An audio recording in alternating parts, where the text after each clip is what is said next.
नमस्कार दोस्तों, आज हम लोग देखेंगे अध्याय 8 गति। तो इसमें हम लोग मुख्यतः राशि, दूरी, विस्थापन, चाल, वेग, त्वरण, गति के समीकरण का अध्ययन करेंगे। तो आइए हम लोग पहले समझ लेते हैं राशियाँ क्या होती हैं और ये कितने प्रकार की होती हैं। तो किसी भी वस्तु की दिशा तथा परिमाण को व्यक्त करने के लिए हम राशियों का प्रयोग करते हैं। राशियाँ दो प्रकार की होती हैं, सदिश राशियाँ तथा अदिश राशियाँ। तो अब सदिश राशियाँ क्या होती हैं?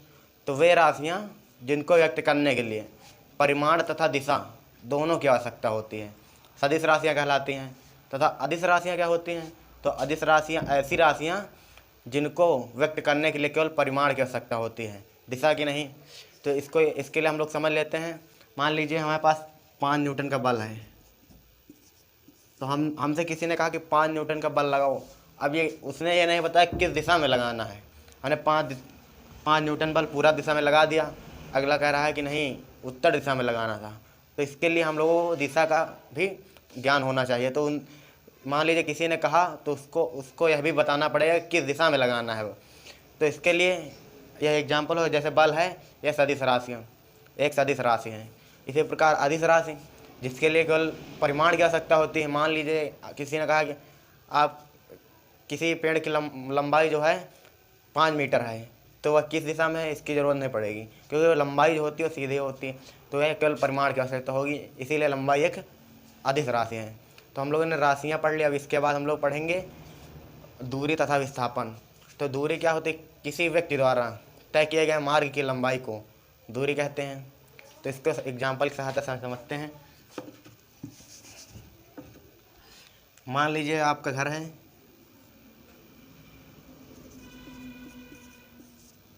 और ये स्टेशन है।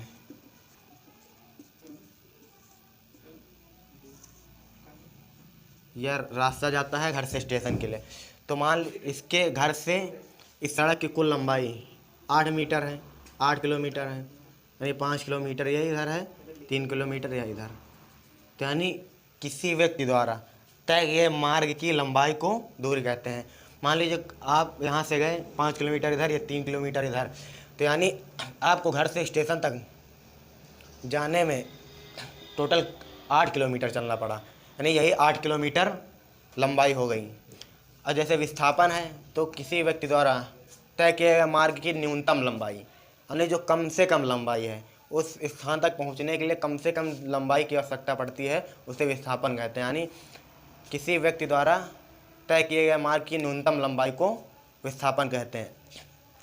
इसके घर से हम लोग स्टेशन आज सीधे चले गए, मान लीजिए 4 किलोमीटर पड़ा, तो यानी जो यह लंबाई है इसको कहेंगे विस्थापन। अब इसके बाद हम लोग समझ लेते हैं चाल और वेग में क्या संबंध है। तो चाल यानी किसी व्यक्ति द्वारा एकांक समय में तय किए गए मार्ग की लंबाई को चाल कहते हैं। यानी चाल बराबर दूरी बटे समय। जब समय एकांक है यानी 1 सेकेंड है, समय t बराबर 1 सेकेंड, तब चाल बराबर दूरी के होगा। तो इसीलिए परिभाषा बनी एकांक समय में तय किए गए मार्ग की लंबाई, यानी दूरी जो है लंबाई होती है, को चाल कहते हैं। तो इसी से यह सूत्र आया। इसके बाद अब वेग समझ लेते हैं।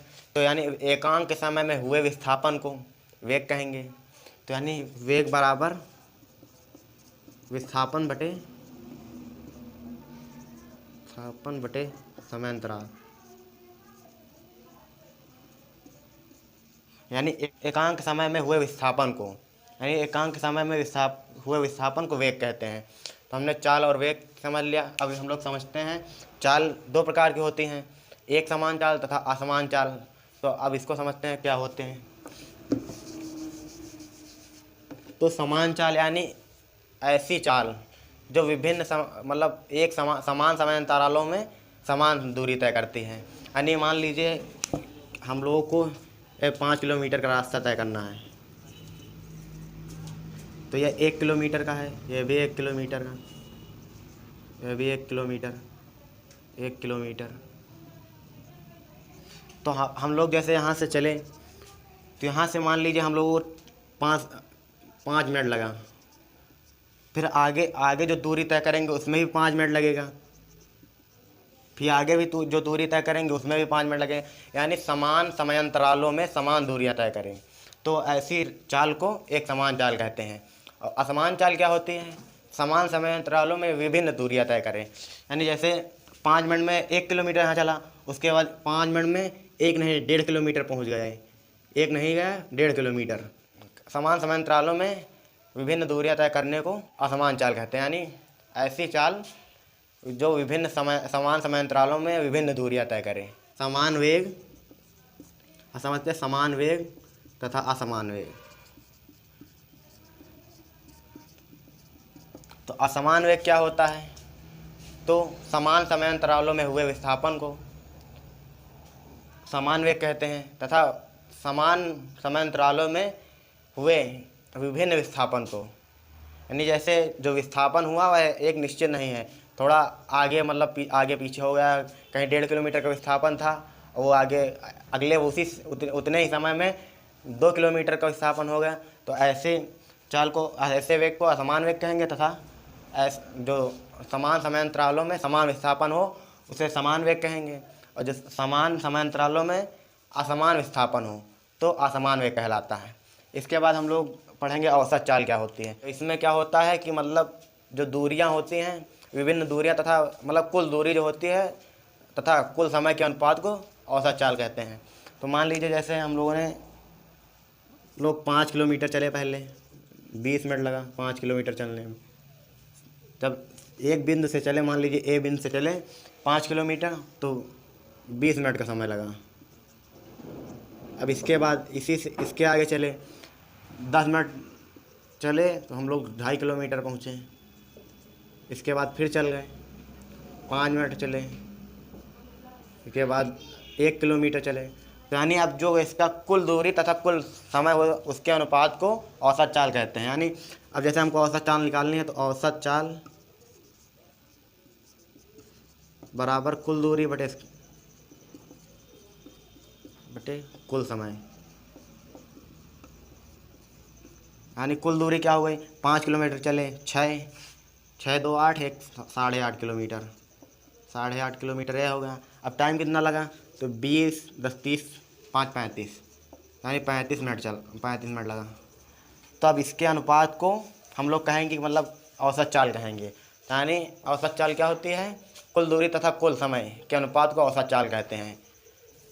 जैसे एग्जाम्पल लिया हमने इसमें, यानी 8.5 किलोमीटर टोटल कुल दूरी हुई है, हम लोग इतना चले हैं। उसके बाद कुल समय कितना लगा? हमें 35 मिनट लगा। तो यानी इसे कहेंगे औसत चाल। तो यानी किलोमीटर प्रति मिनट हो जाएगी। अब इसके बाद हम लोग समझते हैं त्वरण क्या होता है।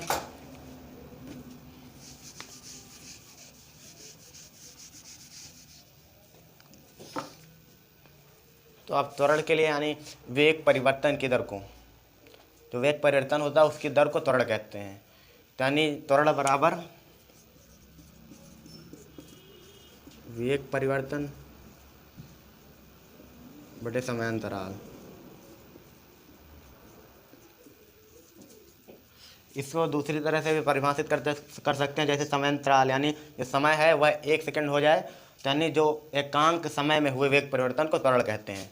यानी इसको लिख सकेंगे कि एकांक समय में हुए वेग परिवर्तन को त्वरण कहते हैं, या वेग परिवर्तन की दर को त्वरण कहते हैं। अब इसके बाद हम लोग देखते हैं गति के समीकरण क्या होते हैं। तो गति के 3 समीकरण होते हैं, तो आइए उनको देख लेते हैं और उनका निगमन करते हैं।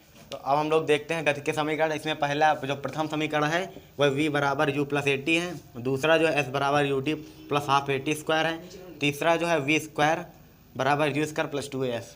तो इसमें हम लोग समझ लेते हैं ये u क्या है, v क्या है, a क्या है, t। तो इसमें से जो v है वो अंतिम समय है, अंतिम वेग, और u प्रारंभिक वेग, a त्वरण है और t समय है। तो इसमें जो गति के समीकरण हैं इनमें हम लोग v u और a t के बीच संबंध जो होता है उसको स्थापित करते हैं। यानी जो वेग, प्रारंभिक वेग, अंतिम वेग, त्वरण तथा समय में जो रिलेशन होता है इसको फाइंड करते हैं। तो इसमें जो पहला रिलेशन है v बराबर u प्लस ए टी, तो इसको हम लोग देखते हैं कैसे आया है। तो प्रथम समीकरण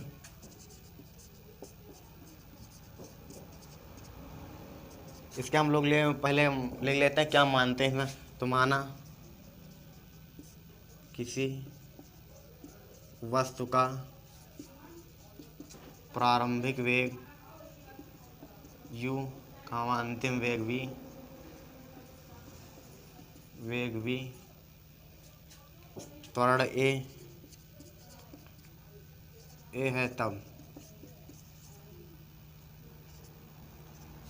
अब हम लोग को ये संबंध याद करना है, तो इसके लिए हम लोग पहले मतलब त्वरण का सूत्र क्या होता है, ए बराबर वेग परिवर्तन, त्वरण बराबर वेग परिवर्तन बटे समय अंतराल।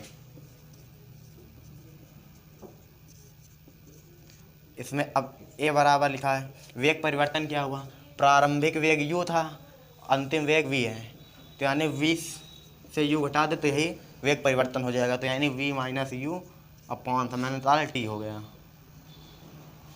अब इसी को हम लोग सॉल्व करते हैं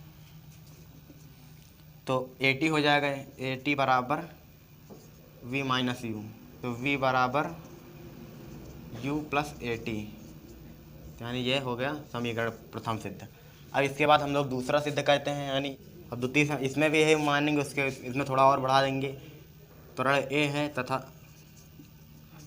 t सेकेंड में s दूरी तय करता है तब। इसके लिए औसत चाल बराबर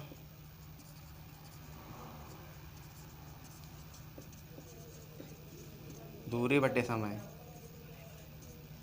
और यहाँ दूरी s है, समय t है। अब औसत चाल क्या है, तो औसत चाल बराबर क्या हो गया, तो औसत चाल जो प्रारंभिक चाल है और जो अंतिम चाल है उसको 2 से भाग दे देंगे तो यह औसत चाल निकल आएगी, यानी यह औसत चाल है।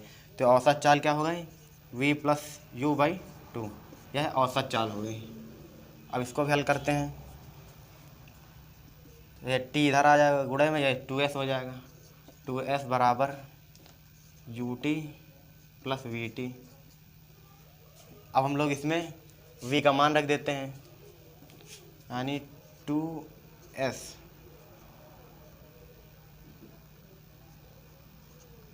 बराबर ut प्लस v का मान है u plus at into T. इसमें 2 इंटू एस ut प्लस इसमें गुणा हो गया ut हो गया ये प्लस at स्क्वायर। अब s का मान निकालना हम लोगों को, तो s बराबर ये 2 इधर जाएगा, 2 ut हो जाएगा तो ये ut बचेगा प्लस हाफ at स्क्वायर। तो ये भी प्रूफ हो गया गति का दूसरा समीकरण। इसके बाद तीसरा समीकरण देखते हैं। अब हम लोग देखेंगे तीसरा समीकरण, तो इसमें भी मान लेते हैं, माना किसी कण का प्रारंभिक वेग v, अंतिम वेग, प्रारंभिक वेग u, अंतिम वेग v है, जो t सेकेंड में s दूरी तय करता है।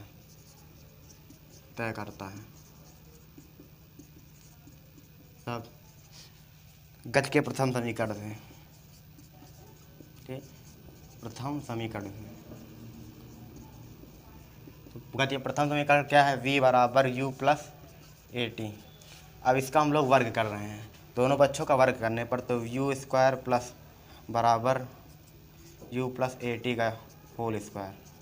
इसमें a प्लस b का होल स्क्वायर लगाएंगे, तो v स्क्वायर बराबर u square plus a square t square plus 2uat।